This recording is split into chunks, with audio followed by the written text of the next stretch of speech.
talking to Allison Heaney, the president of Skaggs-Walsh. What exactly does your job title mean? What are your responsibilities? So the correct answer, I believe, is to lead the company, to have vision for the company, and to manage. But what the real job title includes is everything from washing dishes to dispatching service when I need to going out and cleaning up oil spills, and doing all the hiring and firing. I love the hiring, hate the firing. Right. That sounds about right. Absolutely. What's a typical day like for you? Is there a typical day? There's a relatively typical day. I start my day not at Skaggs. I start my day by taking my son to school, or at least I have up until now, and going to work out, and usually get into the office by 10. A little late start, but I need to get my exercise in. From the moment I walk in, I usually check in with all my direct reports, with all my managers, see how the day is going, see if there are any fires to fight, so to speak. Then I manage to get to my office, hopefully within about 30 to 40 minutes, and check the everyday banking, see what notes may have been left for me, return calls to customers if need be, or vendors. And then the rest of the day I spend actually trying to integrate with the rest of my staff, which involves going over to the service department, seeing how it's going, checking on the oil department, and somehow every day gets filled with some problem or some opportunity to make things go more smoothly. And when it's really busy, I answer phones. Okay, so you're answering the phones when a customer is calling. They have no heat and they're actually getting you on the phone. I do, Wow. and I'm still really good at answering the phone. I also post cash, I post oil, I do it all. Yeah. But that's usually when I'm actually in the office and not out at industry meetings like I am today. And it feels like I've been out of the office a lot lately. Right. But it sounds like because you're so hands-on, that your office runs without you very smoothly at all times. It is awesome. Yes. I have great managers who take very good care of my customers. Yeah.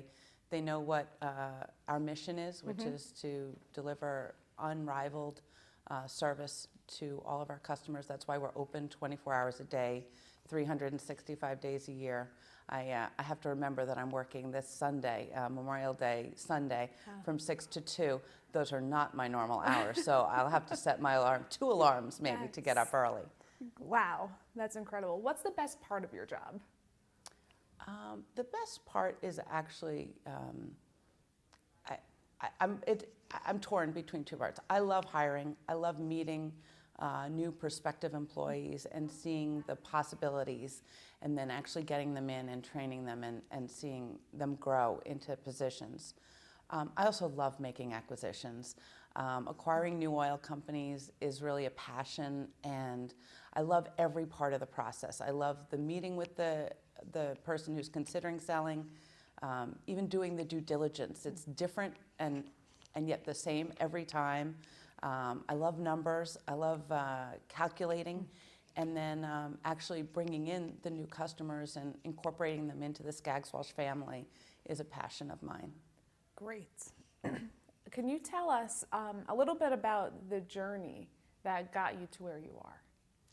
Yeah, I, like many women, it sounds like, did not plan to go into the energy industry. My dad was in the oil business my entire life. He worked very hard. I never saw very much of him growing up. I was planning to become a doctor, go to med school, and my senior year, I changed my mind. I had worked at Skaggs-Walsh summers for the 3 years prior in high school, cleaning oil burners and boilers and learning how they worked, and loved it. But still thought I was going to pursue med school. And then my senior year decided I didn't want to go to 4 more years at school. So I came into Skaggs. My dad said he would take me. And then he put me in the sales department, and I asked him if he actually loved me. I thought he loved me, but the sales department to me was the worst place anyone could possibly be. And he said, you must learn how to do sales if you're going to be in business. So I spent the next 3 years in the sales department. I became the sales manager and managed to gain the respect of some very seasoned salesmen in that department. Because I followed our methodology and was able to actually outsell them, even though I had very little sales ability. After 3 years, I had started in the evenings. I would work in operations because back then we closed at 10 p.m. and everything went wrong at 9:55 p.m. Every night, 9:55, some catastrophe. Which was why when I took over, I immediately switched us to a 24-hour schedule because I felt like we had to get rid of this 9:55 curse. And so in July of 1994, my dad got diagnosed with lung cancer. And it was not the type that you generally survive. So the following week, he put me in charge. I was at the ripe old age of 24 years old, and I was in charge of Skaggs-Walsh. And so it was a bumpy ride. Learned baptism by fire is definitely what I used to describe that first year and a half. Within 15 months of his diagnosis, my dad died. And so luckily, though, I was running the company fairly well by then. We had survived. We had actually convinced our bank not to foreclose on our bank loans because we had just made a purchase of another company. So that was probably the toughest year of my life, getting through that. But I did so with the help of one really great mentor. I had my dad, but I also had our accountant, Shelley Barnett, who was a woman in our accounting firm, who was our partner in charge of our account, who was just so instrumental in helping us to get through the numbers and explaining. I had very little background. I was pre-med and an econ major and a bio minor, so very little business background. So she really taught me how to understand a balance sheet and a P&L and what banks would be looking for and making sure that we were hitting those targets. Wow. So that's an incredible story, definitely. So at 24 years old, you were running a fairly large oil company in Queens, New York, with all the big boys of Brooklyn and Queens. And I was. Yeah. So how was that? Even crazier than that is that 2 years later, I found an acquisition of a company called Manhattan and Queens, and it involved borrowing a facility of $11 million. And for some reason, a bank gave me that money. I don't think I would give my 25-year-old self that money, but I'm so glad they did because it really got me started on making acquisitions and growing the company and positioning us to be where we are today. Fantastic. Besides, so you went into that that you cleaned boilers when you're in college, and then you went to the sales department, high school. Sorry. Yep. And then you went into the sales department, and then of course you are who you are today. Have you held any other jobs besides being in the oil company, or was it that's what you were doing from high school, and that's what you're doing, now? So when I was in college, I didn't work at Skaggs-Walsh deliberately because I said to my dad, I have to get a job and prove that someone else is willing to hire me. So for 2 summers, I actually worked at a bakery and cheese shop and sold bakery goods and cut cheese and did all kinds of fun stuff like that. And then I also became an EMT while I was in college and worked on my college Georgetown Emergency Response Medical Service, which was germs. And then one of the summers, my junior year, I worked at Hunter Ambulance in Inwood, New York, and we spent a lot of time transporting patients from nursing homes to hospitals back and forth because it was non-emergency care. And I loved that. I really did. It was awesome. Wow. That's great. What would you tell young women thinking about a future in the energy industry? I would say it is a hard industry, but it's a very rewarding industry. I wanted to become a doctor because I love the idea of helping people. And I still get that feel good in the oil industry, because when you go out on service and you take someone whose house is freezing, especially an elderly person, and you're able to restore heat to their home, they're so appreciative. You've really saved their lives. And vice versa, when you go out on the oil truck and there's somebody who has let themselves run out of oil because they're not on automatic delivery, or because they had trouble making their payment, and so they had to wait until they had the money to pay for their last oil. They come out and they appreciate that you're delivering the oil, and then you go in and you start their burner for them, and you've literally changed their lives. So I love that. I think that that's an opportunity for young people, men and women, as well as the fact that it pays pretty well. Mechanics today make, in New York, $35 an hour. This is a good income. I have drivers and service techs who make over $150,000 a year with overtime. They live in beautiful homes in very nice areas on Long Island, whereas kids graduating college today have a very hard time owning a house on Long Island. So I think there's great opportunity. That's great. Is there anything you'd like to say to your younger self? Oh gosh, so much. Not as much in business. I really feel like I weathered the storms well. I guess really just tell my younger, very anxious self, it'll be okay. Everything works out the way it's supposed to. Not that you shouldn't try and that you shouldn't work hard to do your very best, but that sometimes what's supposed to happen does happen. And you have to just be a little fatalistic and let it happen. That's great. Can you share one project or job that was memorable in some way? So I have two. Can I do two? Sure. So absolutely. My first bad memorable job was that I was 15 years old. I went into a customer's house with the service mechanic that was training me, and a gentleman, I use that term loosely, said that if she touches that boiler, I'm quitting the company and I'm throwing you out of the house. He was absolutely opposed to having a woman fix his oil burner or tune up his oil burner. And so that was a good learning experience. Not a great experience, but a good learning experience. When I look back, my best sales experience was when I was only 21 and a half, and I was in the sales department, and I got a lead for an apartment building. And I met with the owner, and she actually owned 7 apartment buildings and 5 other buildings, all in Astoria. And not only did she want to change oil companies because her company had been purchased, but she wanted all new boilers. So I sold her 40 horsepower best boilers, steel boilers, for all 7 of her apartment buildings. And it was amazing. Learning, I really wasn't an equipment saleswoman, so I had to learn all about the equipment, especially the commercial equipment.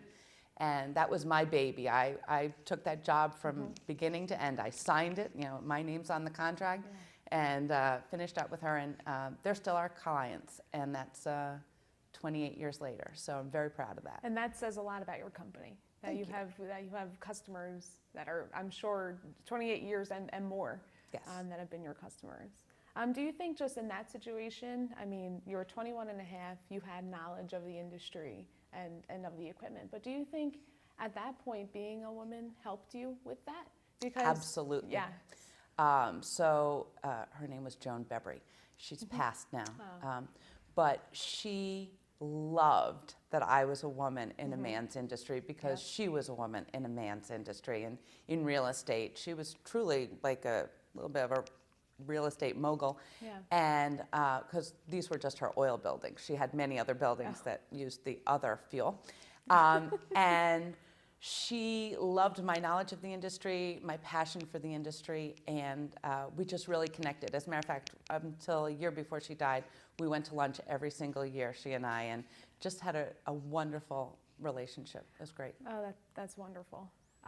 What do you see for the future of the energy industry? Oh, There's so much. It's so exciting. I think that this is a more exciting time than we've ever had. We're delivering the cleanest and greenest fuel we've ever delivered. Skaggs delivers B20, which is 20% bio, 80% traditional heating oil. In New York State, we deliver ultra-low heating oil, ultra-low sulfur heating oil. So it's a great time.